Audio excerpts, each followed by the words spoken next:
Well, first of all, I think it's quite clear that this is a long, ongoing trend. This is something where you can observe loss of confidence in government, rising political polarization, rising dissatisfaction with the status quo for the last 20, 30 odd years. Now, in my new book, Reclaiming Populism, How Economic Fairness Can Win Back Disenchanted Voters, co-authored with Paul Somerville, we make the very clear point that the mainstream response to this problem has been, in fact, quite tragic because these voters do have legitimate economic grievances. There's declining social mobility. There's worsening economic fairness, the sense that no matter how hard you try, you're not going to be rewarded according to your talent and effort. That creates an unfair system. The tragedy is that if this was fixed, people could create a more just society and people could, bolster confidence in liberal democracy. But if you leave this problem to stew and you dismiss those kinds of concerns whenever somebody raises them as simply, bigotry or stupidity, whatever you want to label it, then it's going to boil over and you're going to get something eventually like the rise of Donald Trump in the US, where there can be genuine threats to democracy. I mean, what could be done about this? I mean, what do you think we need a radical policy proposal response, or do you just think that we need to have political leaders listen to the population more? I mean, what's your suggestion about how we really change this?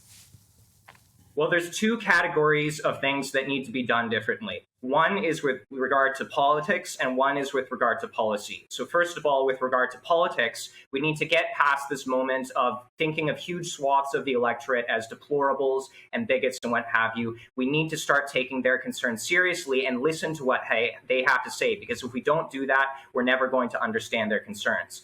The second issue is with policy. Policy has really messed up the response to this, in part because it's framed by this big government, small government dichotomy, where people think either that, the government should do as much as possible or as little as possible. We argue very strongly in our book that, in fact, to construct a more socially mobile and fairer state, there needs to be strong government intervention to support equal opportunity through things like education and housing and transport infrastructure, but also twinning that with competitive markets that create fair rewards for people so that there are plenty of good jobs, plenty of good wages, plenty of employment, so that people can really make their way up the income ladder.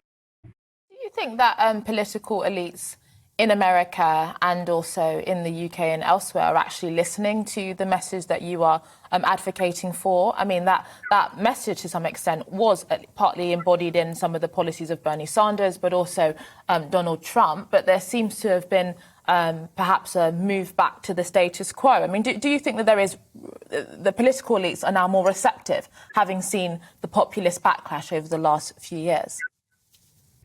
Well, I think that some politicians are perhaps starting to listen more to the kinds of populist voters. And we see, for example, Keir Starmer arguably is perhaps listening to regular people more than Jeremy Corbyn, at least. You can see some trends in places like the US and Canada, where there's a resurgence of a middle ground that tries to take voters seriously. But by and large, there is a lack of comprehension that, to fix these kinds of problems of low social mobility in society, it's not about eliminating the possibility of success through aggressive redistribution. It's about making success fair again. That requires government intervention for equal opportunity, not equalizing outcomes. And there's a lack of recognition about that very, very sorely.